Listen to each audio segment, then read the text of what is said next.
Bienvenue dans cette nouvelle édition de l'Africa Tonight. À la une de l'actualité, le dialogue politique attendra en Guinée. Initialement prévu pour ce mardi 16 juin, il n'aura finalement pas eu lieu, l'opposition ayant réclamé certains préalables. Ouverture ce mercredi à Paris, capitale française de Planète PME, un rendez-vous exclusivement consacré à l'essor des petites et moyennes entreprises. Et puis concert événement ce jeudi 18 juin à Paris de la chanteuse camerounaise Kaïssa, auteur, compositeur et interprète. C'est une des artistes incontournables de la musique africaine. Report du dialogue politique inter-guinéen pour l'opposition. Plusieurs questions restent à évoquer afin que tous les préalables soient pris en compte lors des discussions. Rappelons que la pomme de la discorde entre pouvoir et opposition concerne le chronogramme électoral. Explication avec Emmanuel Miyimono. Initialement prévue pour le mardi 16 juin, l'ouverture du dialogue politique interguinéen a été reportée à une date ultérieure. Pour cause, les partis d'opposition réclament des garanties pouvant assurer la sérénité des discussions avec la mouvance présidentielle. Parmi ces préalables figurent en bonne place l'annulation du nouveau chronogramme électoral et le gel des activités de la Commission électorale nationale indépendante, CENI. Nous avons évoqué quelques sujets qui n'avaient pas encore trouvé de réponse pour donner toutes les chances de réussite à ce dialogue.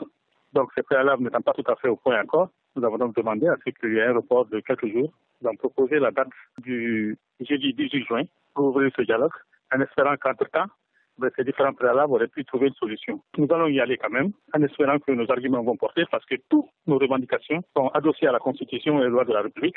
Il est peut-être possible qu'il y ait un accord, malgré que la situation est extrêmement difficile et prête lieu normalement à plus de pessimisme que d'optimisme. L'opposition exige en outre la relaxe de tous ces militants arrêtés lors des différentes manifestations politiques à Conakry. Pourtant, l'espoir était permis pour les populations guinéennes après les multiples rencontres que le ministre de la Justice, par ailleurs président du comité de dialogue, a eues avec les différents acteurs politiques du pays. Du côté de la mouvance, l'on assure avoir créé toutes les conditions possibles. Nous avons notre main tendue depuis plus de 6 mois sans condition. Nous étions d'accord à ce qu'on puisse s'entretenir sur tous les points. Nous pensons que dans les jours à venir, ils vont revenir sur leurs décisions. Il n'y a rien qui empêche que le dialogue puisse démarrer. Ce dialogue tant recherché devrait baliser la voie à l'organisation sereine des prochaines consultations électorales. Pour ce qui est de la suspension des activités de la CENI en rapport avec les élections communales, cette dernière a annoncé dans un communiqué le lundi 15 juin le gel pour une semaine de ces activités. L'opposition et la mouvance présidentielle sont en désaccord sur le chronogramme électoral qui reporte les élections communales après le scrutin présidentiel du 11 octobre 2015. L'actualité économique à présent, le salon Planète PME s'est ouvert ce mercredi à Paris, en France. Les patrons des petites et moyennes entreprises échangent sur des questions de financement, d'emploi, de transition numérique et climatique ou encore d'innovation sociale. Le point tout de suite avec Lise Elsie à Kizimana. Paris, la capitale française, accueille depuis ce mercredi le salon Planète PME. Devenu un rendez-vous incontournable pour les petites et moyennes entreprises, ce salon rassemble cette année plus de 100 exposants et 36 conférences programmées.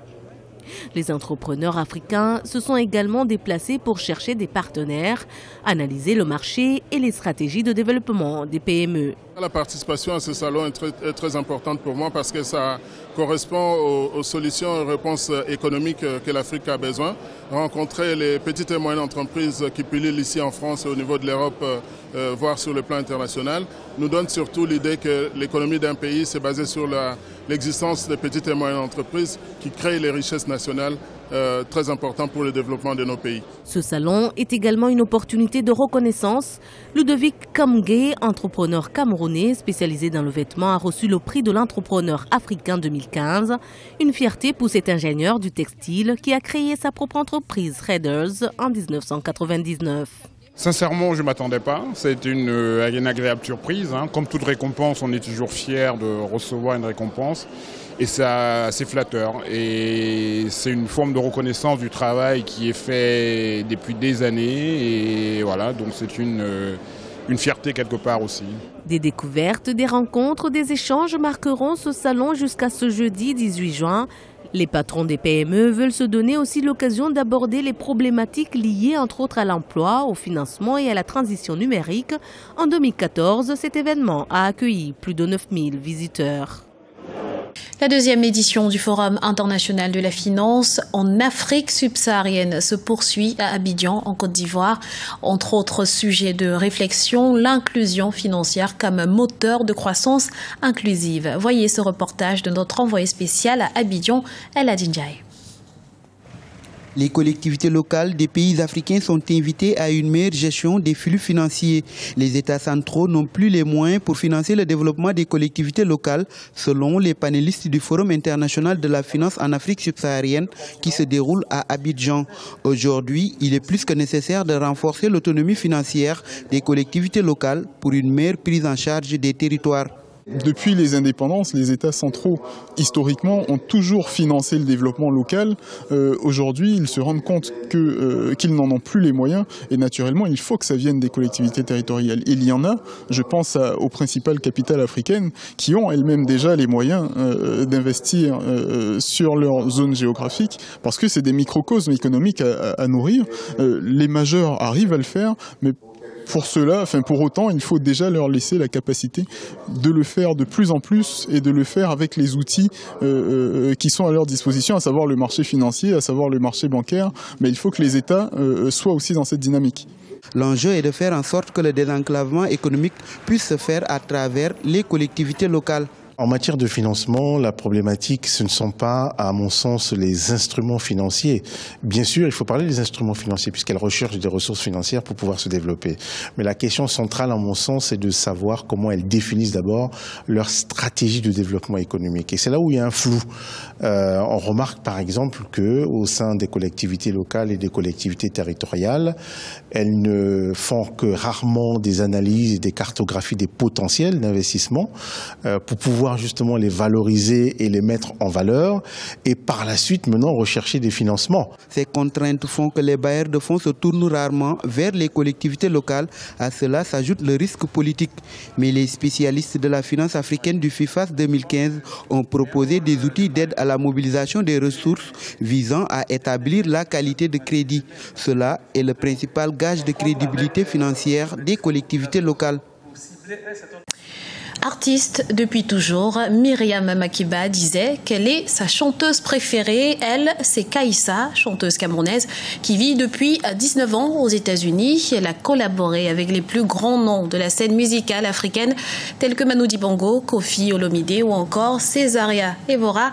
Et elle est avec nous sur ce plateau. Kaïssa, bienvenue sur Africa 24. Merci infiniment de m'avoir, Graziella. Alors, vos chansons, votre musique mélange des rythmes d'Afrique et du monde. Vous chantez d'ailleurs en plusieurs langues. Est-ce cela finalement, être une artiste africaine contemporaine? Pour moi, ça l'est. J'aime à dire que je suis organiquement une artiste. Je ne cherche ou ne force jamais une chanson. Nos langues sont très riches, très belles et tout ça est venu très naturellement et très spontanément. Je parle plusieurs langues, c'est vrai, mais la langue de prédilection est le Douala. Et j'aime l'ouverture au monde. Je suis une artiste panafricaniste aussi, donc j'embrasse toutes ces influences. Vous avez l'air très inspirée donc, mais pourquoi avoir produit si peu d'albums en une carrière finalement si longue? Eh bien, écoutez, j'ai commencé en tant que choriste. Et mon départ aux États-Unis et mon installation là-bas ont produit et créé des rencontres absolument magnifiques. Je pense que la première chose aussi, c'est que sans doute je n'étais pas prête. Voilà, je n'aime pas forcer une chanson, donc elle vient quand elle vient. Et puis de plus, voilà, donc c'est tout un processus que j'embrasse et que je prends le temps de laisser les chansons mûrir et de sortir quand elles sortent. Donc j'ai eu la chance, je le répète souvent, le privilège d'accompagner des artistes absolument phénoménaux. Et une fois aux États-Unis, l'ambiance que j'apprécie particulièrement, le timing, la vitesse, l'énergie de cette ville m'ont particulièrement inspirée. Alors, vous êtes ici à Paris pour un concert qui aura lieu ce jeudi 18 juin au Café de la Danse. Quels en seront les temps forts? Eh bien, il y a énormément de surprises déjà. J'ai approché un cher ami très proche, ami de longue date, grand musicien camerounais qui s'appelle Étienne Bappé, pour qu'il m'aide à former ce groupe. Et je dois dire, j'en suis ravie. Ce sont de jeunes musiciens très, très, très talentueux. Il y a des invités, surprise. Et je vais reprendre des chansons que j'ai découvertes.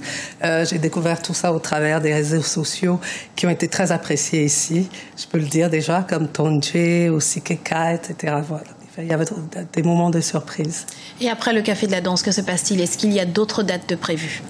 On y travaille, justement. Ça a été, c'est un grand moment pour moi, je dois dire. Ça fait très longtemps que je suis partie. Ça fait 19 ans que je suis partie de la France, que j'y ai tout de même commencé ma carrière, que ma carrière de chanteuse solo s'est vraiment faite aux États-Unis.